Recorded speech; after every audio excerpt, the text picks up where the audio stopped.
The Drifter starts like this. Protagonist Mick Carter has just returned home by stowing away in a train car. Your first challenge is to open the jammed door and leave. Most point-and-click adventure games would have you find a tool in a nearby crate or get help from your fellow traveler to pry it open. But the Drifter isn't like most point-and-click games. The other man in the train is poised to attack you, so you'll have to subdue him, get some rebar, and then pop open the door. When you do, you'll immediately be fired upon by a mysterious mercenary group. You can make it out alive if you play your cards right, but the other guy isn't so lucky. You've got to break the cycle! I can't! The Drifter kicks off with a close quarters fight and a hail of bullets. And that's just the prologue. This is an action-packed adventure. Definitely the most action I've ever seen in a point-and-click game. I think that rules. So I want to talk about where that action comes from.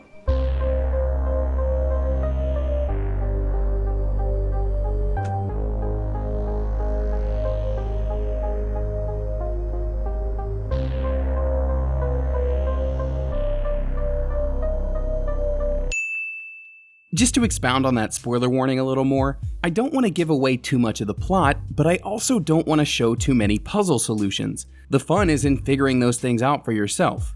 But we do need to get the setup at the very least.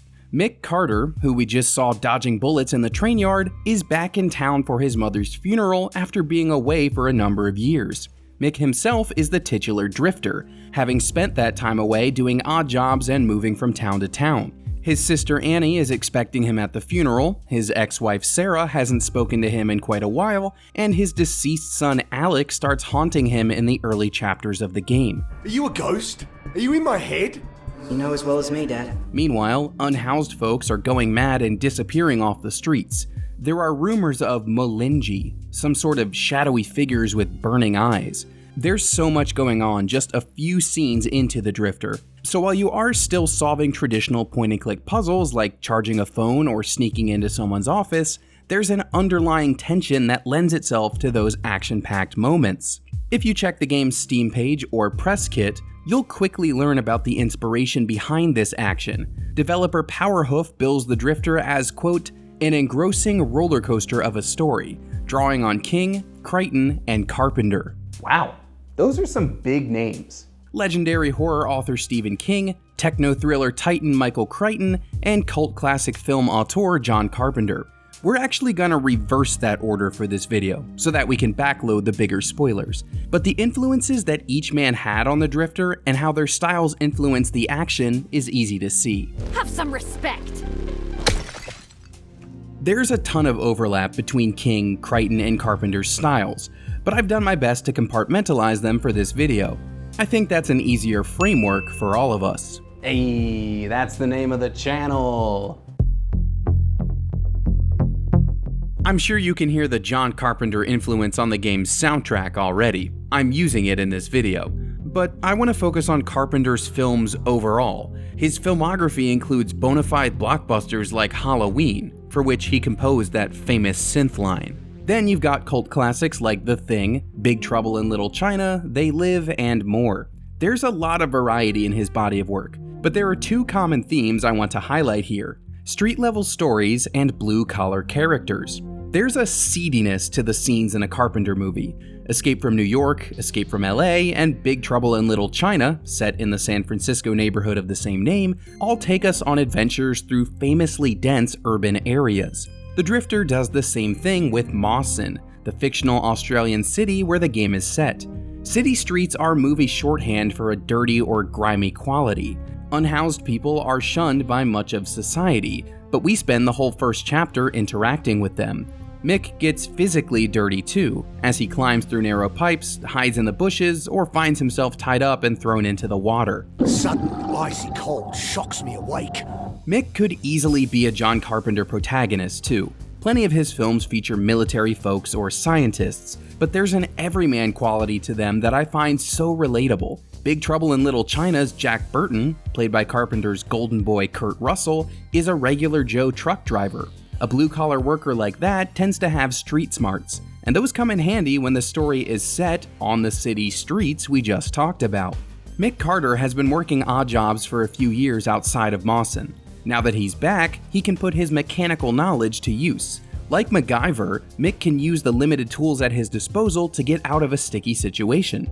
Cut the ropes tying you down, throw a brick through a window, stab an attacker with a syringe. This is how you'll get through the game's action-packed encounters. That's what Carpenter would write into his movies, and that's what Jack Burton would do too.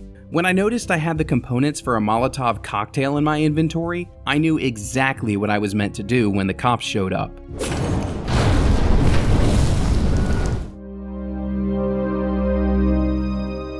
Now we move from movies to novels with Michael Crichton. Well, actually, there's still a lot of movie magic here too, since many of his works were adapted into blockbusters, with Jurassic Park being the biggest. But if Carpenter's work is more about street smarts, then Crichton leans into book smart. He was a trained doctor after all. His thrillers are rooted in near-future science fiction, in things that are scientifically impossible now, but not so far-fetched that they couldn't occur in the modern era. The Andromeda strain features a bioweapon that kills with blood clots. Sphere has an alien spacecraft found at the bottom of the ocean. Jurassic Park, well, come on, you don't need me to explain that one. It's about bringing back dinosaurs through preserved DNA. By the way, I love what you've done with the place. It's a lot more spacious under this rock than I was expecting. By the time we reach chapter 4 in The Drifter, near futurism is fully in the picture. Mick straight up died and came back to life after being thrown into that water earlier, creating a plot hook that is equal parts supernatural and science fiction. Plus, the mercs that tried to gun us down at the train yard are linked to something called Trinity Biotech. Yeah, that's not an ominous sounding company at all. Talk to people around the periphery of the organization like Dr. Nazari, and you'll be warned off of investigating just what sort of biotechnology Trinity is pursuing. You're messing with things much bigger than you, Carter.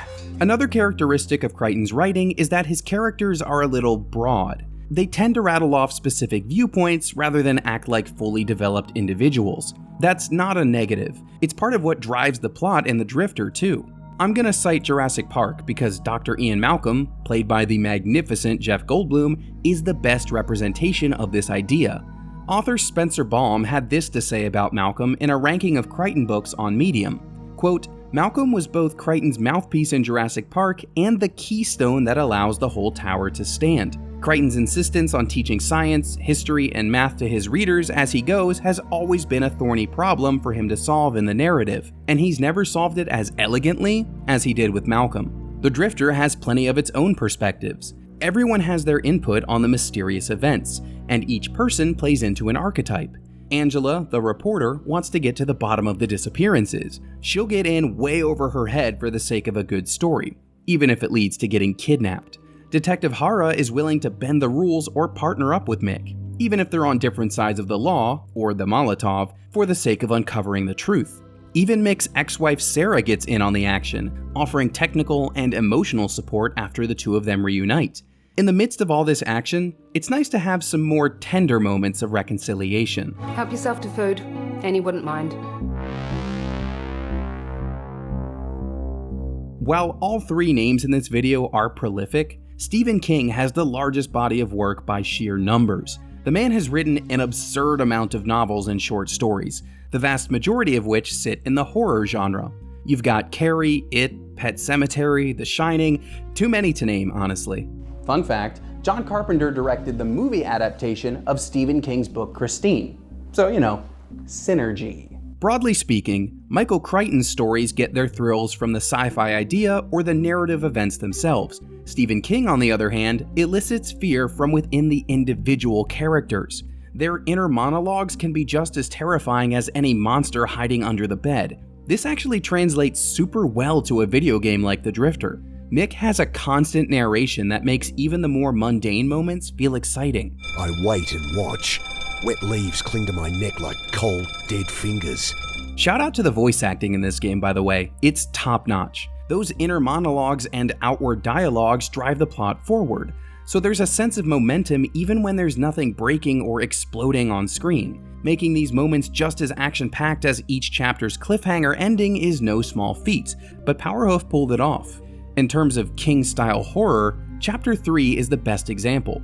It sees us stuck in a sunken crypt, hiding from cops in the graveyard outside. But we're not alone down here. Throughout the game, we've been haunted by visions of Mick's dead son, Alec. This is very Stephen King. Seeing the dead is the hook of his book Later, A classic like The Shining is also chock full of ghost sightings. Alec accompanies us through this entire crypt sequence, hinting that his presence is more than just a simple hallucination. Likewise, the merc that eventually drops into the grave isn't a standard gun-toting military man.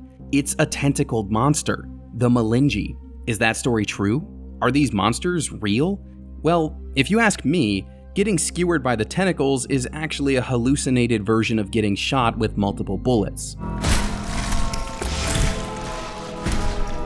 Either way, Mick is able to come back to life once again, even though this isn't a scripted death. I just didn't solve the puzzle right away. In any case, we get the explanation for this in Chapter 5, while being held hostage by a violent man known as the Bucket Butcher. I want to talk about this moment for sake of continuing the Stephen King comparisons, but I'll stop the story spoilers after to not give too much away. Don't worry, there are tons more twists in the back half of the game. Okay, Chapter 5 is when we learn why Mick is able to die and come back to life. He has an ability called phase flipping. When his mind is stressed to the point of death, his consciousness actually travels back in time to before the final moment, allowing him to course correct and prevent the death from actually happening. It's a great excuse for why the player can try again in a video game context, but it also sounds an awful lot like precognition, the ability to see events before they happen. King's first big hit, The Dead Zone, features a main character named Johnny Smith, who is gifted with precognition as well. King's TV miniseries Rose Red includes another precognate, Victor Kandinsky. This ability shows up in The Dark Tower too. The phase-flipping label gives this precognitive power a sci-fi flavor, which calls back to Crichton. Like I said, there's a lot of overlap here, and I guess they all share a penchant for violence too. Oh, there it goes. When I make my videos, I dive into a game I like with the intent of making you want to play it too.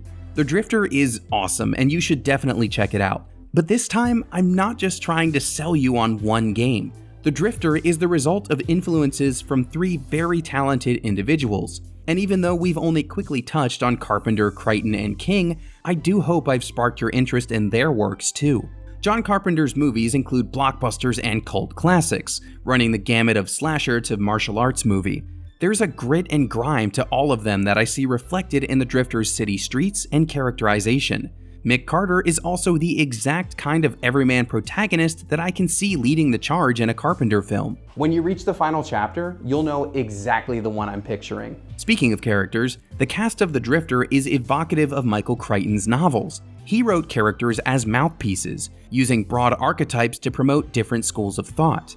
The characters in The Drifter are, dare I say, often one note, but with the purpose of driving the story forward with their personal agendas. Journalism and justice are 2 easy examples. The sci-fi themes also call back to Crichton. The thing stares up at me.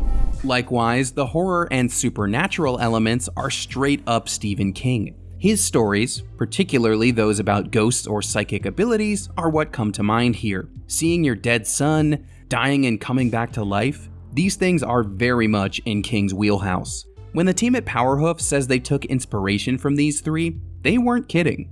I think the influence is as clear as day. That's a good thing. When you're trying to make an action-packed point-and-click adventure, you really should be as loud and clear as possible. Might as well make it dangerous and bloody too. Contact!